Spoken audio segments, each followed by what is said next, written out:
Hi YouTube, my name is Gwenadora. I am an online content creator of the adult variety, although I am creating content on social media as well.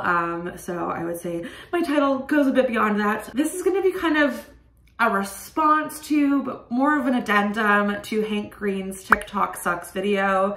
It's such an important conversation that creators need to be having, and I think the more of us who are joined and united in talking about monetization on platforms, censorship on platforms, and just generally how platforms themselves have paved the way for creators to be paid, monetized, or even just exist.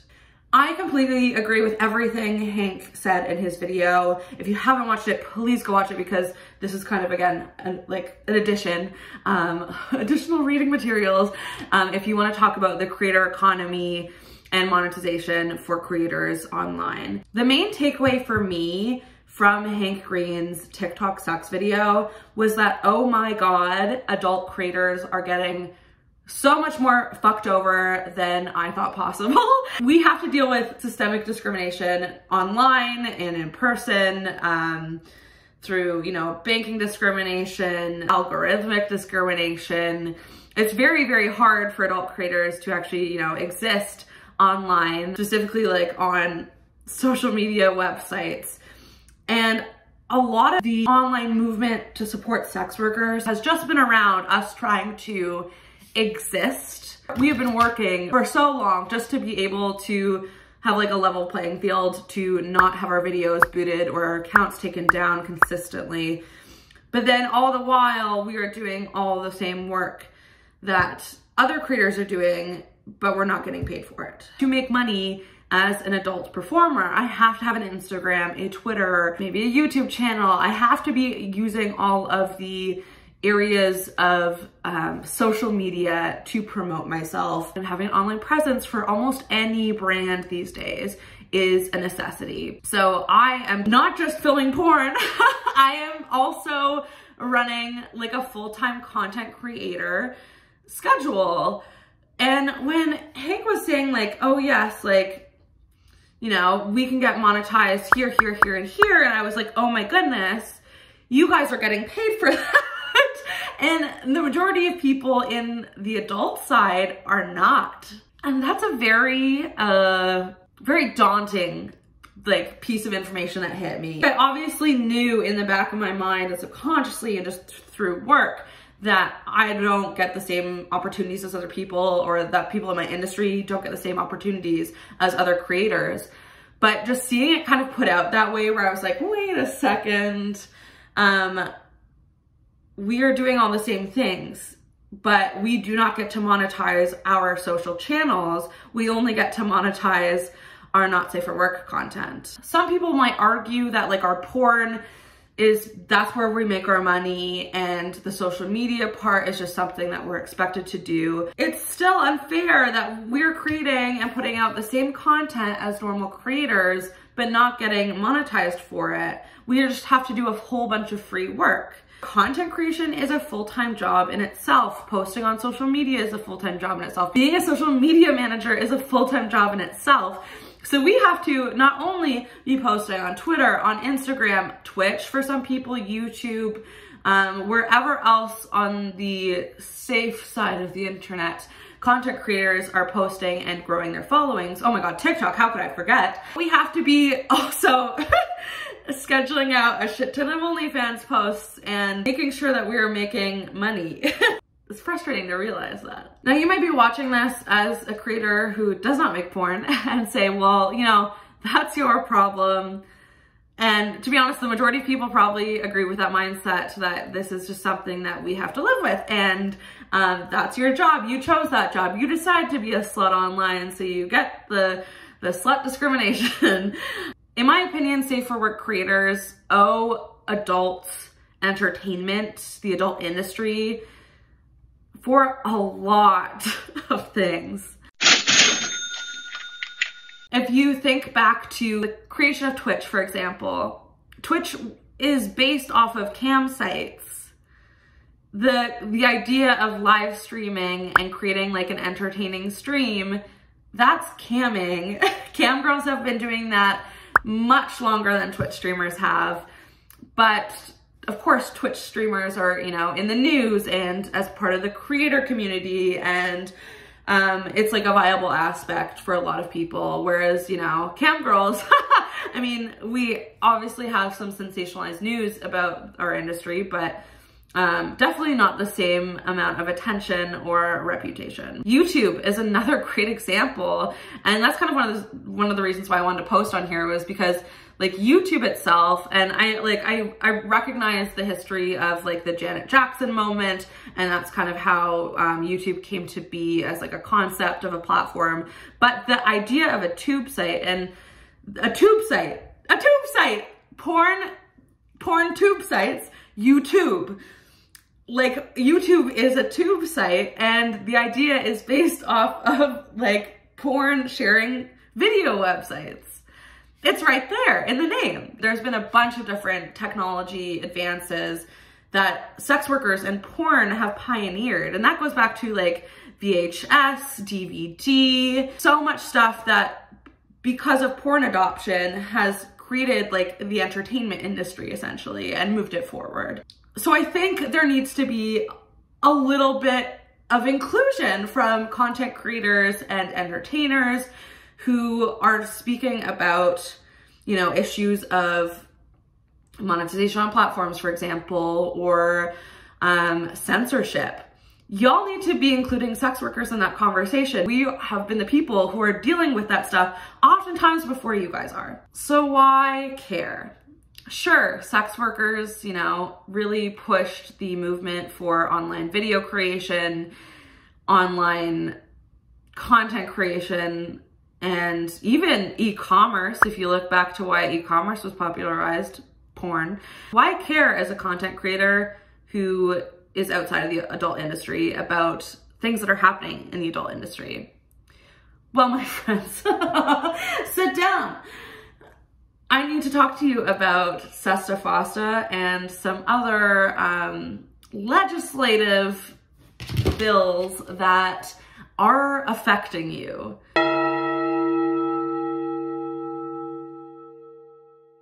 In 2018, two very controversial bills were passed in the US. They are known as sesta-fosta. FOSTA, the Fight Online Sex Trafficking Act, was the House bill, and the Senate bill, SESTA, was the Stop Enabling Sex Traffickers Act. What does this have to do with like OnlyFans? Oh, what does this have to do with YouTube? Put it into the most simplistic explanation I can give. Sesta-fosta was meant to stop companies from hosting sex trafficking services or sex trafficking people, sex trafficking videos, essentially. Which, you know, sounds great. We don't want sex trafficking anymore. That would be so wonderful. But in reality, the bills were so loosely worded that sex trafficking as a term wasn't necessarily pinpointed down. So there was a lot of very loose language that can include almost like any sexual thing, which largely includes the work of consensual sex workers, directly targets them. This says to companies, you are liable for every single piece of media, text, information that you are hosting on your website. You are liable for the data that your users are using to do whatever. If you are Google, if you are Facebook, if you are a gigantic media conglomerate with millions, billions of users, how are you going to distinguish, identify the good from the bad? Let's take Instagram, for example. Instagram is now liable for every single piece of media on their platform, on their servers.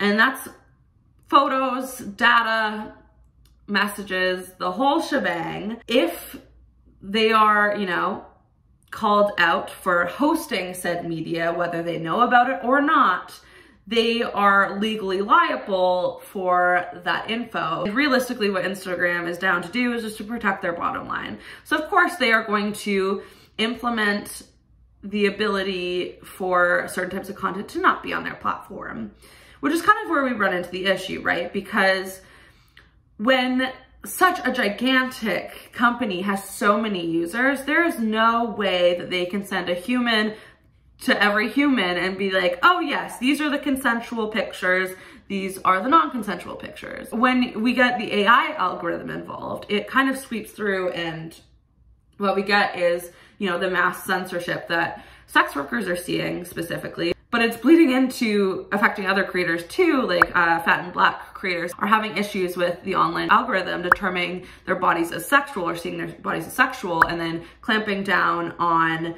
what they're able to post. And it's a theory that like these companies want a certain ideal version of someone, and they allow certain people to post certain things and some other people to not post certain things, which is very true. But in general, the reason we have those community guidelines is so Instagram doesn't get sued. This is just an example, obviously, but because the AI algorithms are going around being like, oh shit, we need to get our asses together and get every piece of whatever little media files that kind of look like a semi like nipple, we need to get these out of here because, you know, we could have our ass on the line for it. So Instagram's just going, let's get all these hoes out of here. Literally. When we look at the sesta-fosta laws or bills specifically, the way that they say, like, you know, any instances of sex trafficking is broad. So the companies need to be broad about what things that they are filtering in and out, which ends up affecting marginalized creators, specifically sex workers who are doing this work consensually. It affects us a lot more. So as I said earlier, this is affecting other creators too now. Marginalized creators who are going, wait a second, why am I getting community guideline violations for sexualized content when I'm just sitting in a shirt? It can be very troubling. This is kind of like a gateway into mass censorship on the internet, and we all need to be aware about what is happening.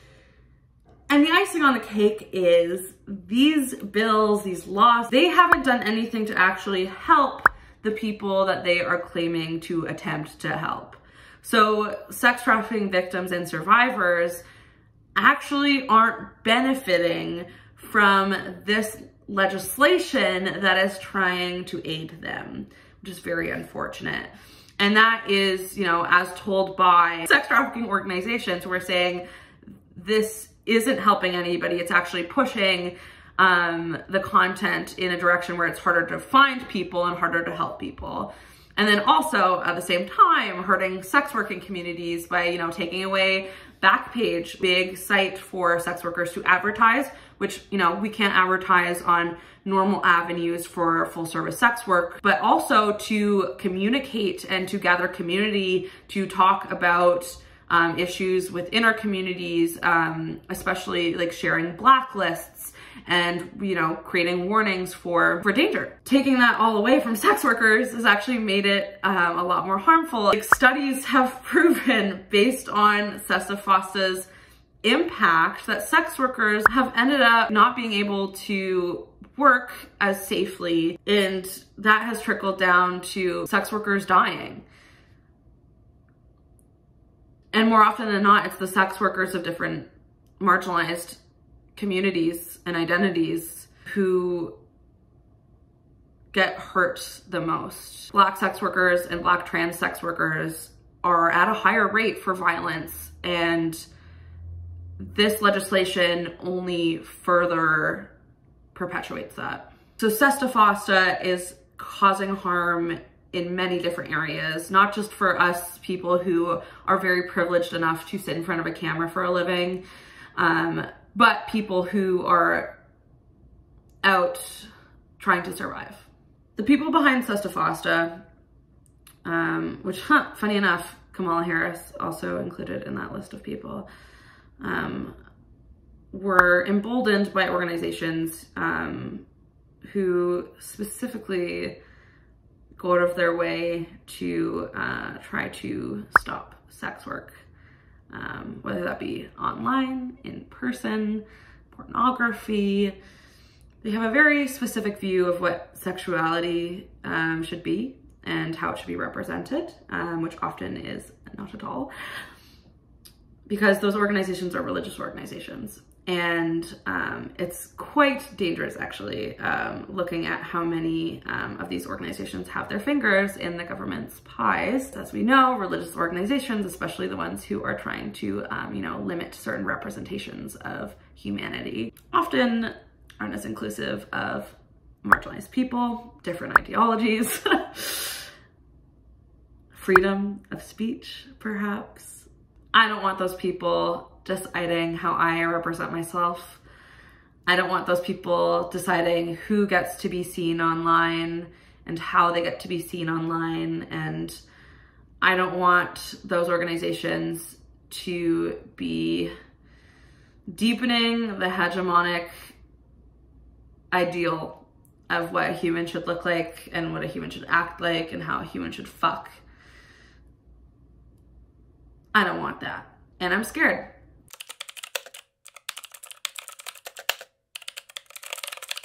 When I talk about the creator gap, I think a lot of content creators who don't do porn don't realize that we're all in this together, and they often ignore these deeper issues that they determine, oh, that's a sex work issue.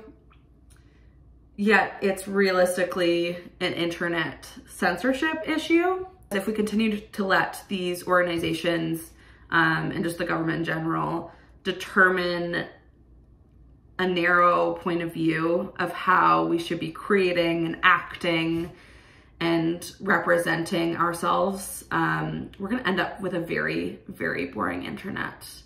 And a boring internet is the least of our worries, to be honest. If we continue to let these religious organizations influence the government on what exactly we should be allowed to post on the internet, we are headed towards a space where it is going to be extremely hard to access sex and sexuality education, Black and brown communities, trans voices, sex worker issues, the ability to organize and protest. Basically anything that is not the straight, white, cis norm. It is going to be really hard to exist and find diversity online. And that's why you should care, because the impacts of bills like sesta-fosta and also an upcoming one called the Earn It Act, those implications are slowly starting to sweep through the internet. And we are seeing that not just with sex workers, but with the queer community, Black creators, fat people are being censored. It affects all of us. And we really need to be united as a community. So I'm extending this invitation out to you. If you are a creator who is outside the adult industry, I beg of you to give a fuck about the issues that are happening with censoring adult content. Because it's not just censoring adult content, it's censoring all types of content. Specifically, there is an act that is attempting to be passed right now called the Earn It Act, and it's a huge, huge human rights violation. It's a huge internet censorship law that we need to be caring about. Now, explaining the Earn It Act is a bit beyond what the point of this video is to do, and I think I might make another video on it depending on how much energy I have. But I would really recommend checking out, there's an article on Tech Dirt from Mike Masnick called How the Earn It Act is Significantly More Dangerous Than FOSTA. I would highly recommend reading it and getting involved if you can. I will also link a bunch of other people that I personally look to for knowledge and education surrounding these types of issues, specifically in regards to internet censorship and sex work, and going through and just educating yourself. Because that is going to be so important to sharing to other creators of all types, that we need to have our boots on the ground for this. We need to be talking to people and calling your senators, I'm Canadian, putting in motion steps to stop this, because sex workers we've tried our hardest, and Earn It tried passing, I think last year, And there was a huge campaign from us to, like, you know, try to stop it. And luckily it did end up passing, but now there's another attempt to do it. The sex work community is a very strong one, but when we are dealing with so much censorship ourselves, to be able to spread the message is incredibly hard. To bring it back to kind of like the Hank Green video, I think there's a lot of work to be done how content creators can support adult content creators. They're just trying to exist on platforms, let alone fight for the ability to monetize them. But that's definitely a conversation that I think we need to be included in the future. Thank you for listening. I tend to be very passionate about this type of stuff. I haven't really made any YouTube videos about sex work activism or online censorship. I'd like to expand into more of that content in the future, just because I know I always do a Twitter thread, and I feel like if people put a face and a voice to it, it can be a little bit more easily digestible. So maybe subscribe if that's something that you're interested in seeing. And oh my God, please, I would like really appreciate if you shared this with someone that you know, especially if you are a digital creator like myself. Peace, love, solidarity, Gwen.